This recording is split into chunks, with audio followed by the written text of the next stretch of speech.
So I apologize for the wait. Actually, I realized I forgot to press I'd put on the mic, the webcam and everything, but I'd forgotten to put on the start the broadcast. There you go. Thank you for alerting me. So welcome to our study of Jakob Leschly, which is Sword of Wisdom, with the commentary by Khenchen Palden Chera. And I'm very glad that you're here studying this. This really is what enables us to get a grip on, in fact, everything we're doing in Buddhism. The Sword of Wisdom is such a great classic, and it's studied everywhere. And it's something that really enables us to gain certainty in what we're doing, understanding what it is that we're on about in terms of perceiving our reality and understanding what's behind this reality. So it's a very important, it's obviously profound, but it's also important really for us. It's relevant for us and it's important for us. And in terms of us addressing the problems in the world, there's very few who are getting right to the bottom of what are the causes of suffering in the universe. There's a lot of, you could say, politics and a lot of attempts to address suffering, but they only go that far. And there will never be, very often we think, oh, we live in a volatile world, we live in a very unstable world. But it's always been like that. It's accentuated now in some ways where we're sort of alarmed. And in some way, our being less alarmed was a little bit sort of innocent in some way. Reality is such that it is ever changing, and particularly reality that's founded on this dualistic experience of subject and object, the essential deluded condition of samsara. It by nature is suffering. So whatever we see in the world is premised on suffering subjectivities. As such, we can say reality, there's nothing wrong with reality, but there's a problem with our understanding of reality. And this is basic to the condition of being a sentient being wandering in samsara. This is what we are onto here. And that's why we venerate our teachers, we venerate the Buddha, we venerate Jakob Leschly, which is not because they were just nice and peaceful people, compassionate people, but because they had direct, deep insight into the nature of reality and have achieved what we call awakening, enlightenment, and as such understand the nature of reality that we are situated within. So this, what we're doing here, is very important in terms of addressing the suffering of the world. So with that motivation of bodhicitta, wishing to get to the bottom of this, wishing to benefit sentient beings, then we will begin the study here. And I'll just bring up the invocation to Jakob Leschly. Through the blessing of awareness, emptiness, Manjushri Kumara, you open the expanse of wisdom and insate minds of confidence, thus mastering the vast treasuries of transmission and realization. Mipham Manjushri Gosha, I supplicate you. So we're presently looking at the four reasonings, and this is addressing the experience we have on a relative level. The point that we're again and again making in the Buddhist teaching is that all phenomena, they have arisen in dependency. They arise due to causes and conditions, however you like to, whatever you wish to call it, but they're not truly inherently existent the way that we see them. And they're also not random occurrences. The appearances we have, they are based on our personal particular conditioning. And the way that we perceive reality is something that essentially unfolds within our consciousness, and the way that we engage with the phenomenal world is premised on this subjective condition. But as long as we're having these perceptions, they operate on the basis of a variety of causes and conditions. And looking on with the four reasonings, we begin to understand. It's actually, we're taking a look at the way that reality unfolds.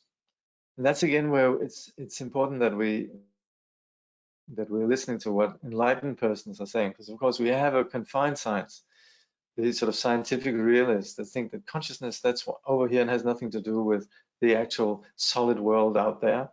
And as such, rather ignorant to the fact that the primary, real place that we come back to, the ontological primitive, the only thing we definitely can assert as having reality is that we're experiencing.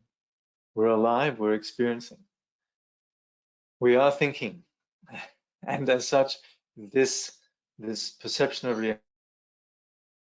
reality, yes, it's there, but we're also mistaking it. And that's why, coming back to the experience, we also understand this experience is mistaken. And that's where we are presently taking, you could say, we're presently apprenticing with those that understand the way in which our experience is confused, and also understand how we can gain insight into the nature of this experience and unravel confusion. So that's where the premise for this undertaking is very much founded on the insight into dependent arising, which we've looked at, and now then the way that we can understand reality. The epistemic foundations of understanding reality are then an understanding of these four reasonings. So that's where we apply. The four reasonings are really about how we see how our perceptions exist on the basis of causation, and we also understand the way in which we understand nature, perceive objects, their nature, and then also we understand how, for us to actually have a proper insight into reality, we can't base ourselves on hearsay or scriptures or just that we'd like to think something, but we have to actually directly observe and assert things through our direct perception or logically inferring it. And we cannot base our knowledge just on wishing that things were in a particular way. We can't theorize. We can't be stuck with hypotheses. We have to actually assert and verify the nature of reality. And this way, this is where Buddhism has everything in common with the natural sciences. The only thing is Buddhism goes a step further and actually asserts how experience is primary, and that the construction of the phenomenal world out there is based on the observer. This, of course, there is some understanding of that within quantum mechanics and so forth. It's not entirely sort of unknown. There's articles written about this, what it's like to be a bat and so forth. So it's not as if within the scientific world there's not an awareness of this problem, but it's not really clearly understood. And that's why we're fortunate to, you could say, think out of the box and go beyond the limitations of our own culture and confined science and actually encounter those that have looked into the primary place, really the primary source of reality, namely the nature of consciousness. Now, in looking at the four reasonings and now looking specifically at various aspects of causes and results, we're going to be doing that with some detail. And I think, gosh, I hope my dear friends with whom I'm studying, they're up for that. I would like to say that a lot of what we're going through here, you're going to be coming across this again and again in the Buddhist teaching, and hopefully as a practitioner, as you practice meditation, then when you're reading Buddhist texts, they speak louder and louder. That they're not just seen as theory, but they're through having experience. We're never talking about abstract things, we're talking about things that are directly experienced. So as a practitioner of meditation, we are inquisitive. Hopefully we are, joyful in the journey of investigating and finding out about our world. And that's why it's very helpful to hear what the masters of the past, the awakened ones, have to say about that. We might be interested in the news, we might read the newspapers, and we can get sort of a little bit of superficial understanding what a few confused people perceive in terms of actions out in the world, sure.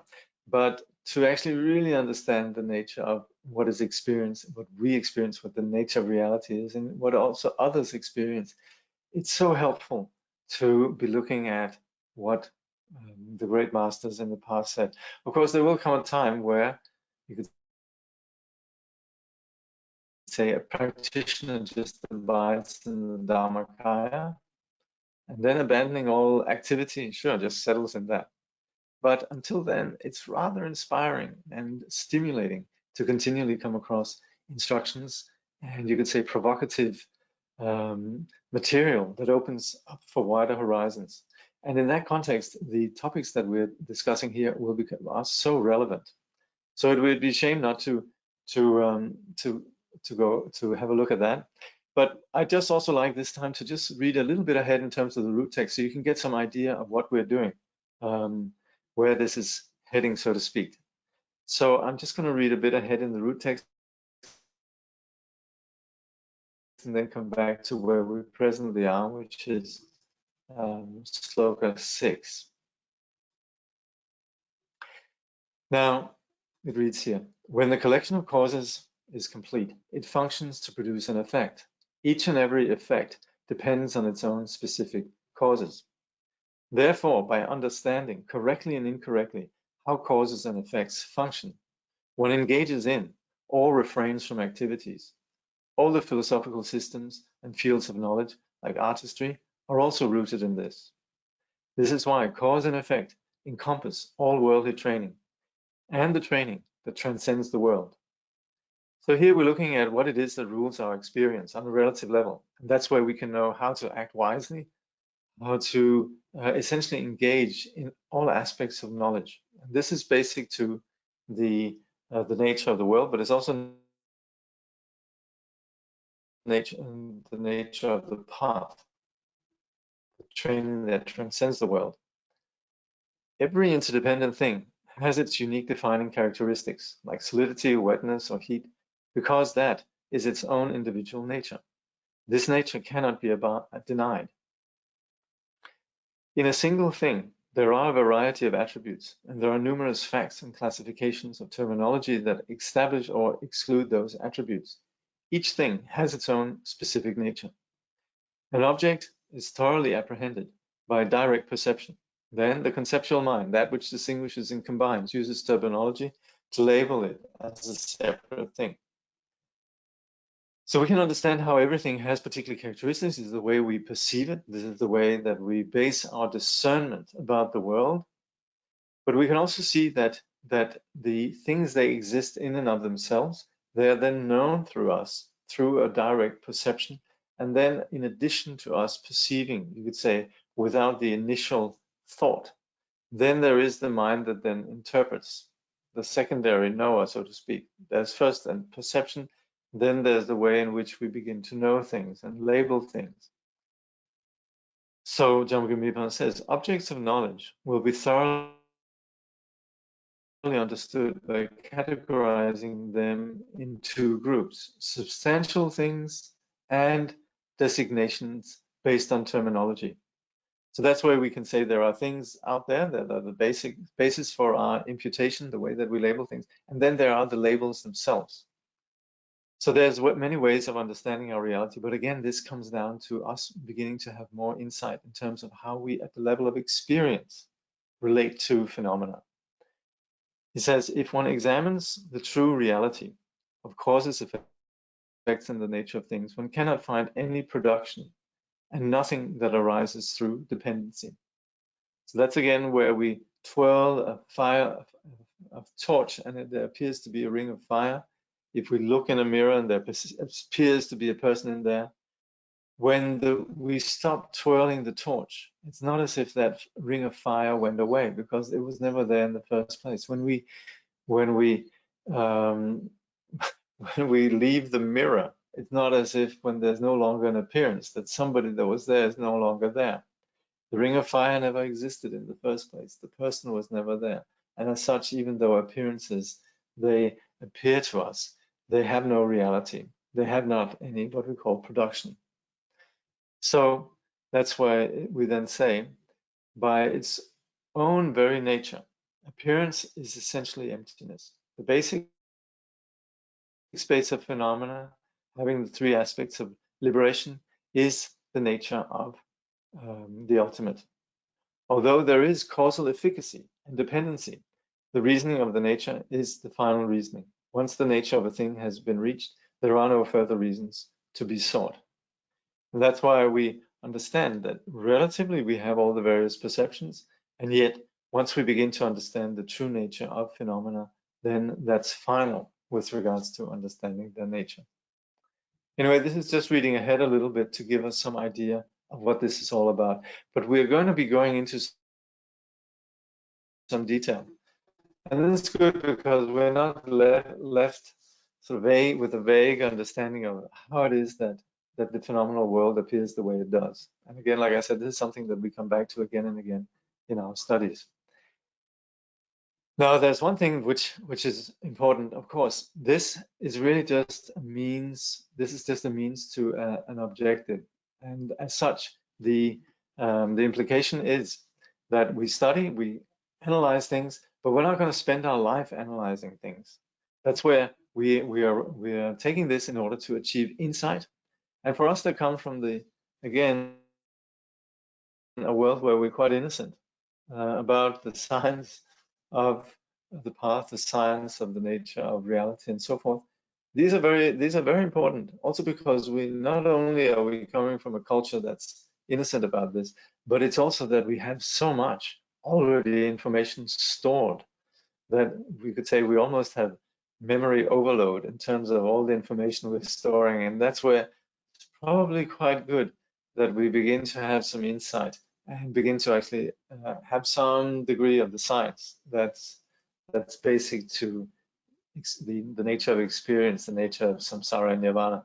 However, we're not going to be researchers for lifetime.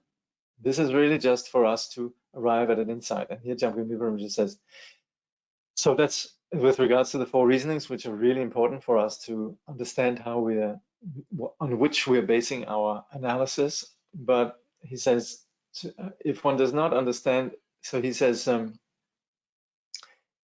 let's actually just backtrack a little bit here. And he says, yes, this is about, okay, this is really one of the greatest praises of the Buddha. And it comes from the opening stanzas of the Mula Madhyamaka Karika from Nagarjuna. And this praise then runs.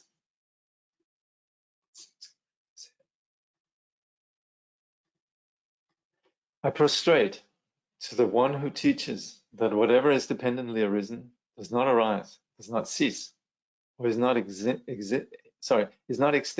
or everlasting, neither comes nor goes, and is neither identical nor different.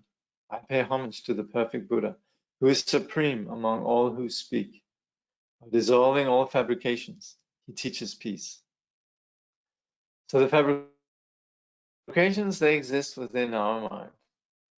Nature is, as it's taught here, that whatever is dependently arisen does not arise, does not cease, and so forth. But us having conceptual fabrications, we're fortunate that there was somebody who spoke, who said something, and it's kind of jolting us out of our delusion. And as such, jolting us out of delusion and all the anguish and the affliction that come with it, the Buddha is bringing peace. So it says, Padma he comments, in accord with these verses of praise, the two truths should be understood as the pith of the flawless speech of the supreme teacher, Shakyamuni, who is the sovereign of all proponents of reasoning in the three worlds, concerning the two truths, meaning conventional perceptions and the way reality actually is. It is not the case that one of them is refuted and the other is affirmed. Appearance is interdependence, and interdependence is appearance. So we mean it's not as if us realizing absolute truth that appearances are going to go away. That's not, we're just beginning to understand the nature of reality. And as such, the appearances, they are obviously interdependent, and anything that's interdependent is emptiness.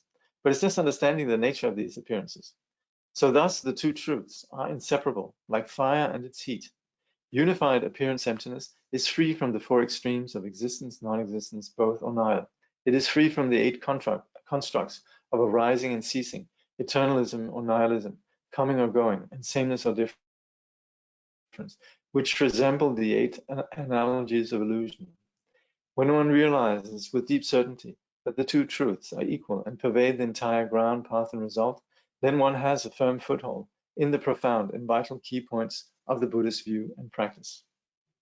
Now, however, if one does not understand this and falls into the excessive use of the four reasonings as explained above, then one will be far removed from the Buddhist view and practice. Therefore, it is very important to understand the unity of appearance and emptiness.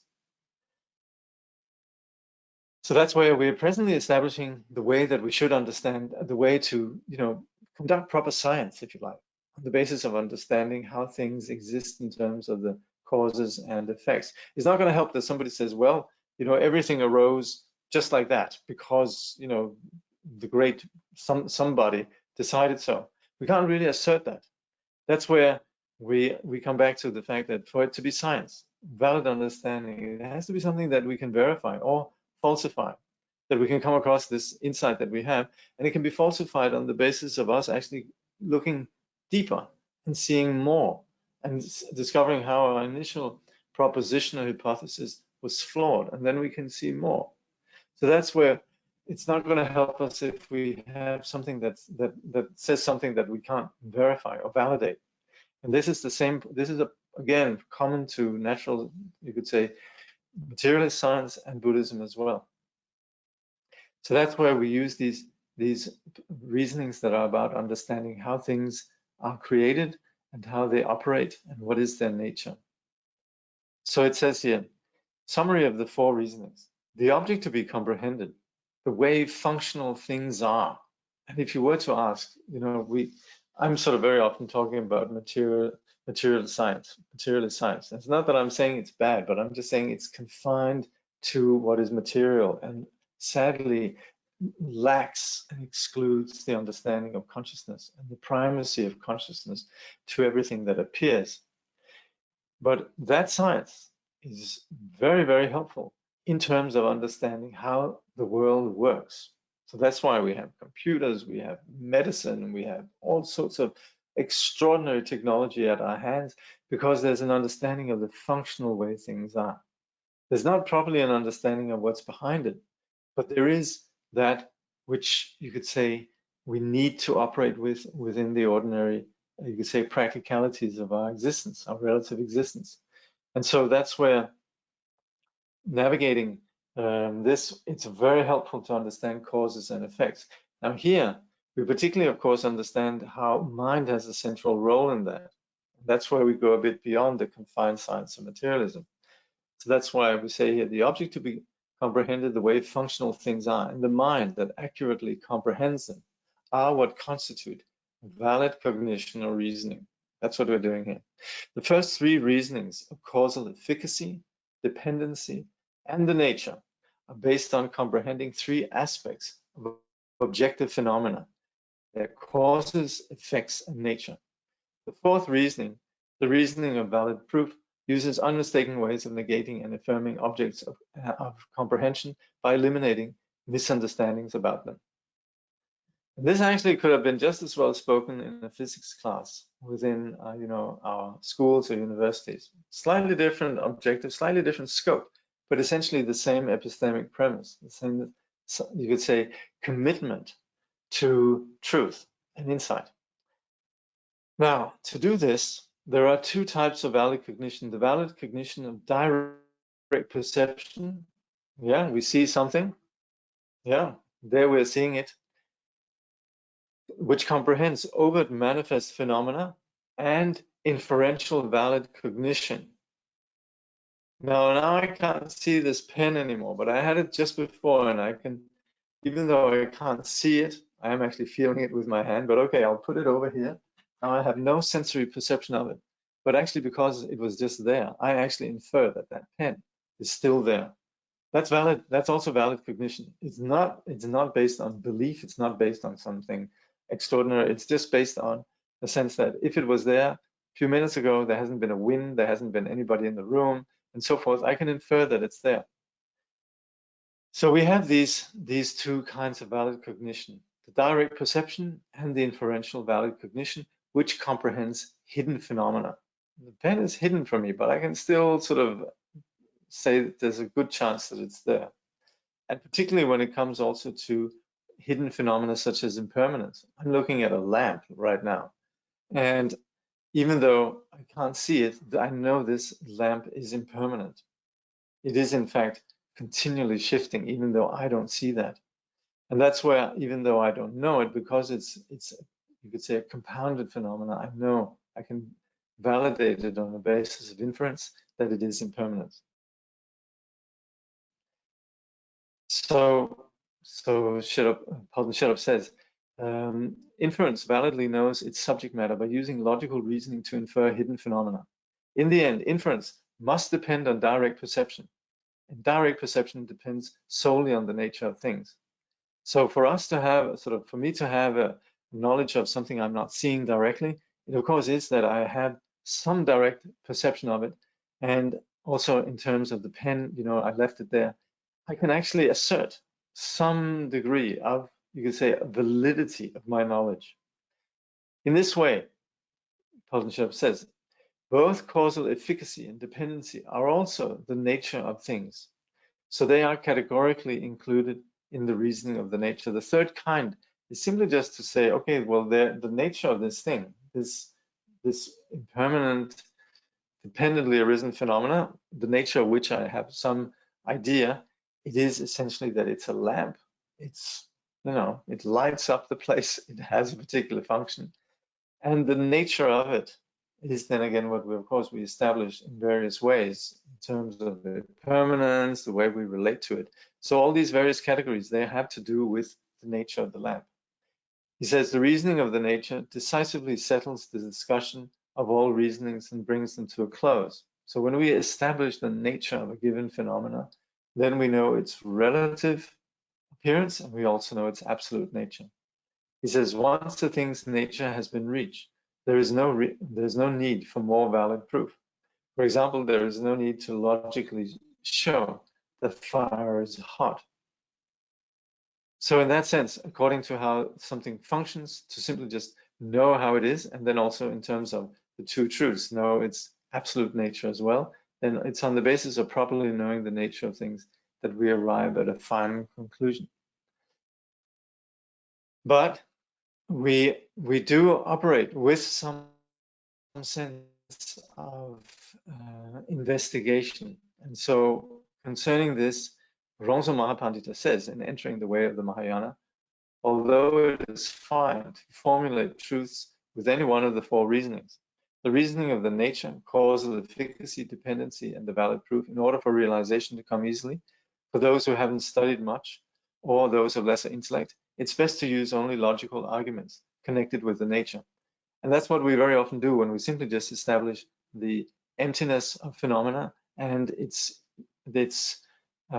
unity with dependent arising. The unity of dependent arising, that's on the basis of observing something. And then the great master Chandra Gomin says in the Lamp of Proven Reasoning, all compounded things have a nature which is established as being however it is. This nature is shown through the reasoning of a valid proof, established by the reasoning of causal efficacy and dependency. Now you might think, well, isn't that superfluous, saying all compounded things have a nature which is established as being however it is? That possibly goes without saying, yes, in terms of how things are. But the problem is we fail to see how things are. And so what he's talking about here is when we're on the project of truth, when we're committed to understanding what is the true nature of something. That's where we establish.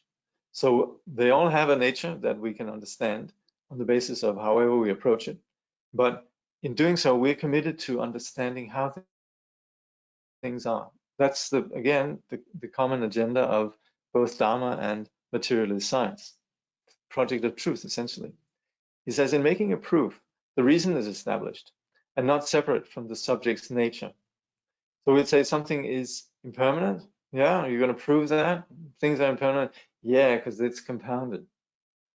Oh yeah, so that's where we say this compounded part is not apart from the subject, the phenomenon. So all types of reasoning include establishing the presence of reason in the subject. So this is where when we say something about, you could say the ice cream will melt because it's hot, then this fact that we're talking about heat melting the ice cream is then that the heat and the potential for it melting is present. The warmth is present in the subject, hence it will melt. All reasoning includes direct perception, inference, and reasoning based on the nature. A science defining characteristic must pervade the property to be proven. We looked at this a little bit earlier. Again, for something, when we say something is impermanent, it's because the sign is that it's a compounded phenomena is present in that phenomena. Sound is impermanent because it's a conditioned phenomenon. So that's where we say conditioning is present within sound. Because a pervasion would be impossible if these properties were unrelated. So we can't say a sound is impermanent because I want it to go away, or there has to be a relationship between the sound and the proposition we're making about it. So it is feasible for totally separate things to be in relationship. So that's why if we're talking about sound, then we need to actually investigate on the premise of sound, not sort of bringing in something else, we see that a lot, sort of a dreamy, sort of illogical, logical sort of propositions that we sometimes make. I came home and I felt like the house was welcoming me. Well, that's nice.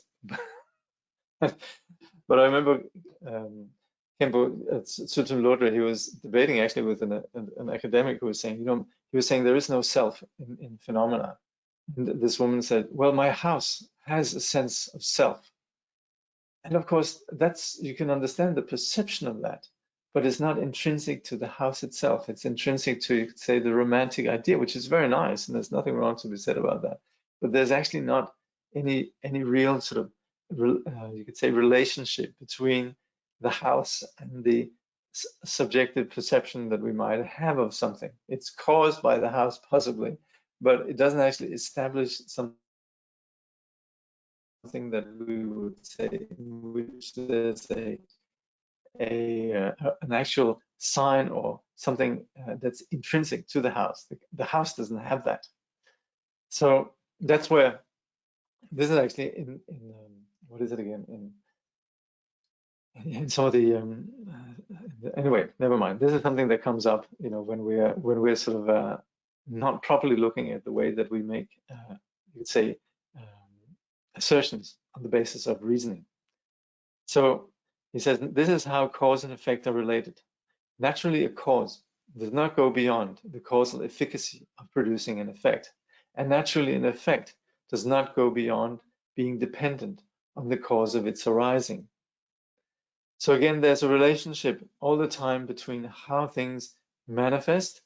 And again, when we talk about a cause and an effect, that's what there is in terms of the nature of things.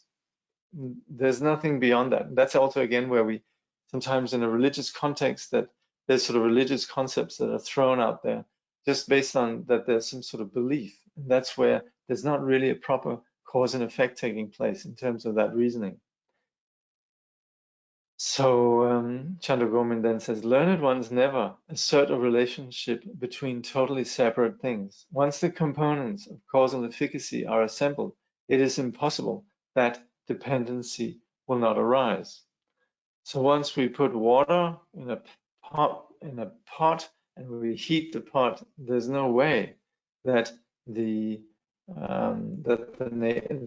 boiling water won't take place. When a single effect has arisen dependently, it must have arisen from assembled causes. If causal activity is halted, then dependency is cut off. So if the water is about to boil and we turn off the heat, then there's one of the causal activities which has been halted. It won't boil. Without dependency, the activity of assembled causes would be fundamentally impossible. Nothing would arise since relationships are dependent. Logical pervasions naturally incorporate this fact. Again, this is something that your physics teacher actually, we think sort of an odd language and so forth. It's not familiar to our culture, but in fact, it is something that you could say is basic to any science. Simply just the investigation of what is can be directly perceived or logically inferred.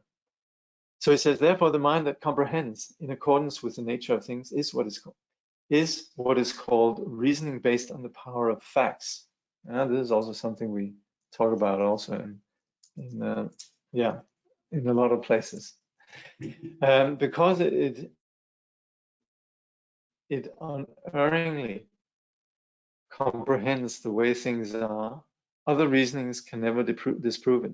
Both levels of valid cognition, conventional and ultimate, are called the power of facts. In other words, the fact that fire is naturally hot is its relative nature or relative state of being, and the fact that fire has no inherent nature is its ultimate nature or ultimate state of being. The true nature of things is established unerringly by bringing together and unifying both the relative and ultimate levels of valid cognition, and not by either of them alone.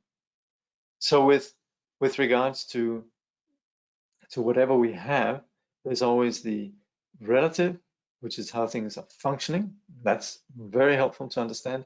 But also the ultimate level of valid cognition is understanding how things, in being dependent or arisen, they actually have never come into existence. And that's where the sage is both at home in what we could call the world, as well as also understanding how the nature of the world ultimately truly is. So then, what the reasonings of causal efficacy and dependency are. So let's go over these here. And then it says here, the reasoning of causal efficacy. And that's where we again look at the root verses, where it says, when the collection of causes is complete, it functions to produce an effect. So he says, to return to the explanation of verse 6, for the reasoning of causal efficacy, the outer level, causality, is like seed, water, manure, and so on, and the inner level of causality is like the sense objects and sense faculties and so on. So we looked a little bit also at that in the rice seedling, where there's the outer dependent arising in terms of just how a rice sprout will grow, and also the inner level of dependent arising, which are all the aspects of our individual experience, our entire identity as a sentient being based on the 12 links of dependent arising. When the numerous causes are assembled and complete, then results are produced, such as a sprout on the outer level. Okay, I'm just going to turn off the webcam. Such as a sprout on the other level, or a consciousness on the inner level. So that's where we have the perception of an object by a consciousness. Because there is an ability to produce something, it is called the reasoning of causal efficacy. So of course we say phenomena arise in dependency, and as such are empty. But also what's implicit in when phenomena arise in dependency is that they don't just arise randomly. Remember, Rinpoche, Rinpoche is saying, you know, we can say phenomena are empty just like we look at a reflection in our own reflection in a mirror, but it's not random what appears there. When we look in the mirror, we don't see a banana. So the unfolding of how things exist are on the basis of causes and conditions. So that's where we understand the phenomena that we have. They exist on the basis of particular causations. So this is stated in the Sutra of the definitive explanation of the intent, the Samdhya Nirmochana Sutra, which, like I said, has been translated. I just recently, it's translated as Wisdom of the Buddha, and it was recently translated again by 84,000. And I keep coming back to that because it really is an extraordinary sutra, which speaks about essentially the nature of the three turnings. And it also talks in great detail about the way in which phenomena exists on one hand in terms of confusion, and on the other hand in terms of enlightenment. So we have what we call the three natures: the dependent nature, which can be caught in the imaginary condition, or it can be fully developed in its enlightened condition. Anyway, this sutra then says the reasoning of causal efficacy is like this. Things are achieved or established or come into being through certain causes and conditions. This functioning is known as the reasoning of causal efficacy. So that's why we understand something on the basis of, we say we have some medicine, and on the basis of gathering the various substances that are essential, that have the proper properties and so forth, then we can understand that that's something good, that this would have particular healing properties. So in discussing the level of the Shravakas from the levels according to Yogacarya, the great master Asanga says, so I'm not quite sure if this is, I should look again if this is a book. Anyway, it says, the skandhas, which are produced by their own causes and conditions, form connections between themselves and their objects. For example, the eye causes the seeing of forms, the ear causes the hearing of sounds, and it's similar with the other senses up to the mind causing the knowing of objects. Forms abide as the types, as the object of the eye, and is similar with the other sense objects up to phenomena abiding as the object of the mind. The way these phenomena correspond and mutually support one another is the reasoning of causal efficacy. Their connections and ways of connecting are also the reasoning of a causal efficacy. So this is, those of us who practice sadhana in the Vajrayana context, we talk a lot about the ayatanas, which are in fact these 12, the six faculties and the objects of the six faculties. This is understanding the causal relationship in terms of our experience. But in the Vajrayana, we talk about how this is basic to the deity and basic to the way in which there's an interaction of non-duality with the perception, in which perception no longer is dualistic and as such arises as bliss. And that's where the understanding of the ayatanas as basic to deity is really one of the, you could say, key points really in understanding the logic of Vajrayana. And then there's again here the handle. This is actually Lung Anuyoga. I'm not quite sure if that's a very good translation of Lung, but anyway. The handle Anuyoga Tantra, the scripture that embodies the realization of all the Buddha's states. What is causal efficacy? It is the causes and conditions that function in order to achieve something, to be called something, or for something to arise and remain. So that's when the something comes into existence. It's on the basis of causes and conditions. And the great Dharma king Tristan Detsen. And this is interesting. We attribute this work of Pramana to King Tristan Detsen, who of course was seen as a manifestation of the Bodhisattva Manjushri. So in his work then, Compendium of Authentic Teachings on Valid Cognition, he says the reasoning of causal efficacy is described as functioning and causes. Certainty about the causes and conditions of the producer and the produced is said to have the causal efficacy of producing effects.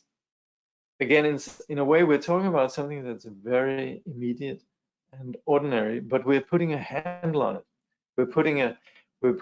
We're enabling ourselves to have an understanding that what we're perceiving operates in particular ways. And when we, for example, understand the nature of tea, then we are understanding that how this tea came, we implicitly know how the tea came about and what it can do. And that's where there's not really anything mysterious about a cup of tea, but we understand that the lack of mystery is due to us understanding where it comes from, what it can do, its nature, and so forth. So there's an interesting way of beginning to become more accurately understanding in terms of how causes and conditions are basic to our perception of how things function. The great emanated translator Karl Palzek says in his Dictionary of Dharma Terminology, arising from the visual consciousness, there is the causal efficacy of seeing a form. It is not the hearing of a sound. The eye sense faculty gives rise to the visual consciousness. It doesn't produce something else, like hearing consciousness related to the ear. This is applicable to all the other consciousnesses as well. Barley seeds give rise to barley. They don't produce something else, like beans and rice. This is the reasoning of causal efficacy. Hence, Solzhenitsyn Rinpoche's statement, when you look in the mirror, you will not see a banana. Okay, let's maybe just see if there's some questions.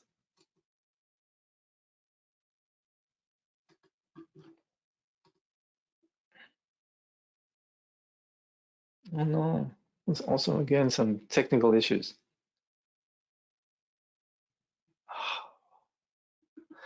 It's really annoying.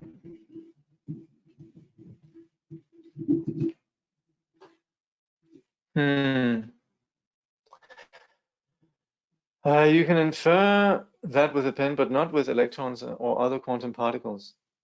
Well, we do actually, we do that. You could say so much of science is really based on inference. So yes, we actually do that. There's a lot of that, in fact, taking place. It's true, there is the presence of the observer, but there's also the general understanding that there is an understanding that we can that can arise on the basis of our understanding certain laws about things. I cannot find the wisdom of the Buddha Sutra on 84,000. Well, that's it. It's listed under a different name. So the wisdom of the Buddha, that was John Power's translation. That was published by Dharma Publishing, Tatang Tuku. But there is a new one, and you maybe search Samdhya Mochana Sutra. Then it'll come up. Yeah, I should find out what it is. Yeah. Gosh, I'm really annoyed with the technical aspects of this. It's just really, prior to every session, I'm sitting here really sort of trying to get everything straight, but somehow it's not doing it.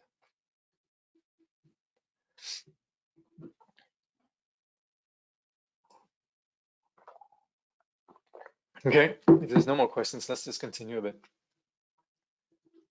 Let's see. Oh, can someone just confirm actually that you can hear me right now? Does it sound all right just now? Yeah, okay, good.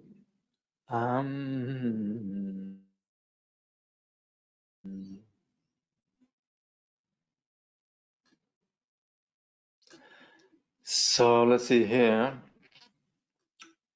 Oh, that's very kind of you. Thank you for all your efforts with the technology. We have similar issues just an hour south of Sydney. I'm glad I'm, thank you. Good to know. I'm glad to, thank you for your tolerance. And of course you don't have much choice, but but on the other hand, you know, I really, yeah, it seems to be recently that I'm having some issues with technology. More in the way that the particle more than likely won't be where you left it. I know, but there's still some inference. For example, what you're doing there actually is inferring. You're sort of referring to, Mercury is in retrograde. Okay, thank you. It's the rain. Okay. Well, anyway, more in a way that the particles. So we're talking about the way in which, you know, that electrons, photons, what have you, and other quantum particles cannot be inferred. But I think we can. That's of course the whole nature of quantum mechanics, like any science, is really to establish some understanding of the functionality of phenomena, even though it's establishing the fact that it's behaving in, you could say, unpredictable and uncertain ways.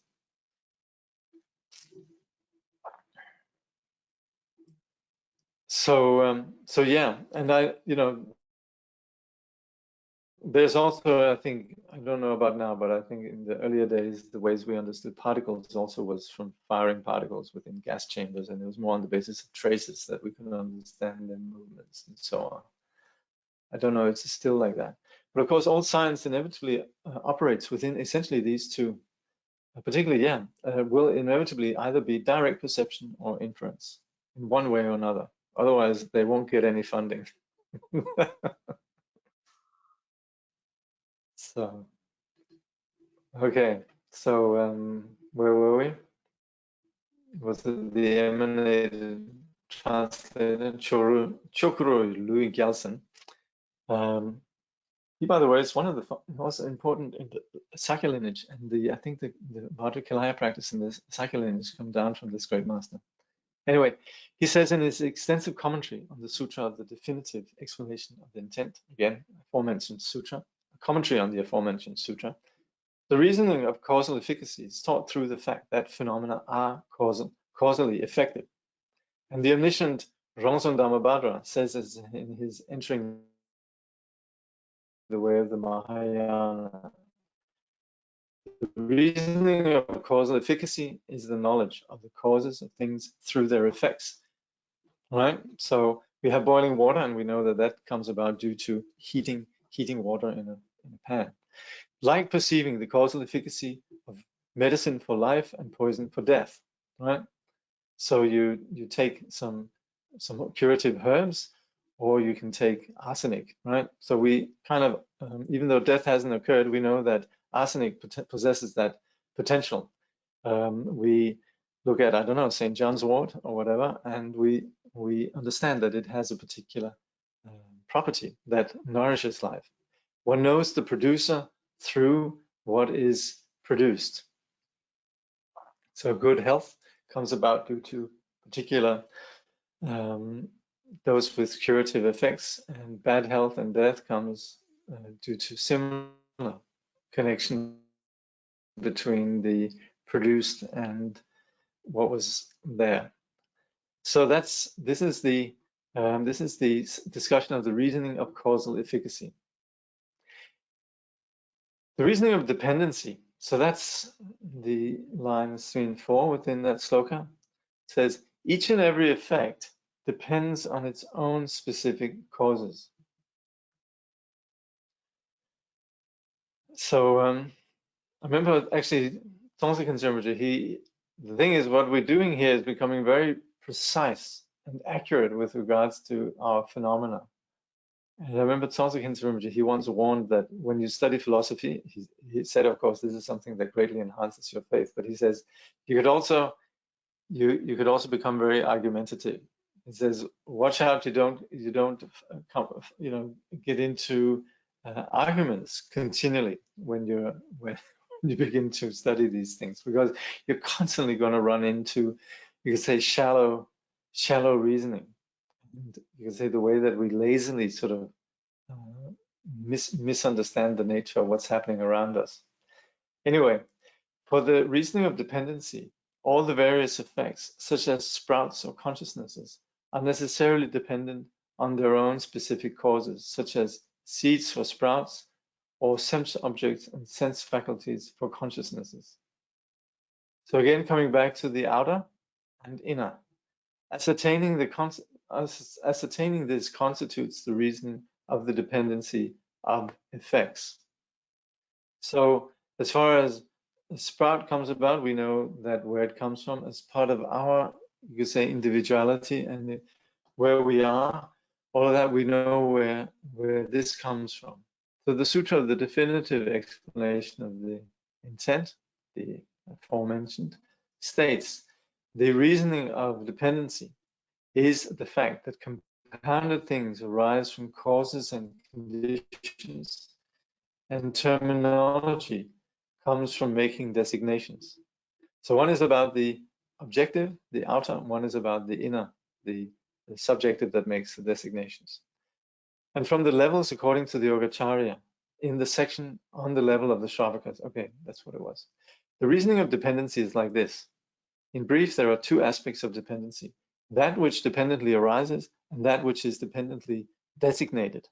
Dependent arising refers to the aggregates arising through certain causes and conditions, and independence on those causes and conditions. Dependent designation refers to a collection of aggregates that are designated as aggregates by a collection of names, words, and letters, and that are dependent on the collection of names, words, and letters. This is the dependency of aggregates that arise and are designated. So we can look at something like this here. This is a dependently arisen phenomenon. It's an aggregation on the basis of all sorts of things, this mouse. But I begin to label these then. I relate to this as then. This mouse doesn't have any thought of being a mouse. It doesn't have nothing in there has that. But it was assembled by persons who have a profound insight into the names, words, functioning, and so forth of these, you know.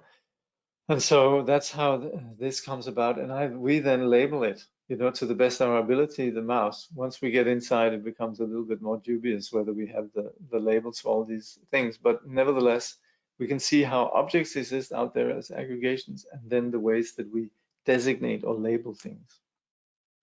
Okay. Coming down to the, what is it again?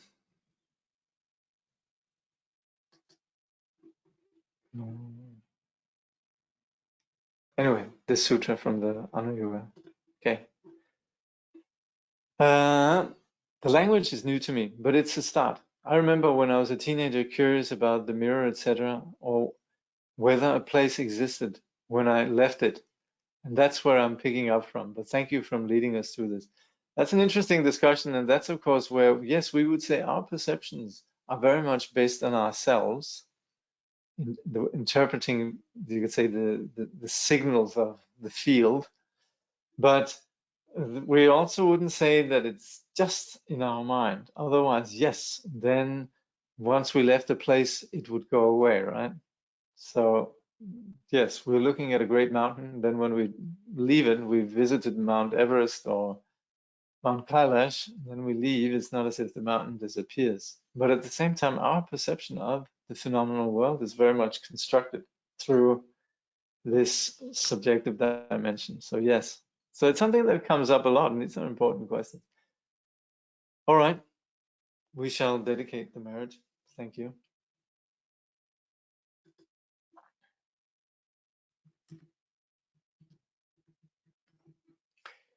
Through all our births, wherever we may be born, may we be endowed with the 7 good qualities of the higher realms. As soon as we're born, may we meet with the Dharma and have the freedom to practice it properly. At that time, may we please the holy gurus and practice the Dharma throughout the day and night. Realizing the Dharma and accomplishing its essential meaning, may we cross the ocean of existence in that life, thoroughly teaching the holy Dharma in this world. May we never tire of accomplishing the benefit of others. By this vast benefit of others, without partiality or bias, may all attain Buddhahood together. Thank you so much.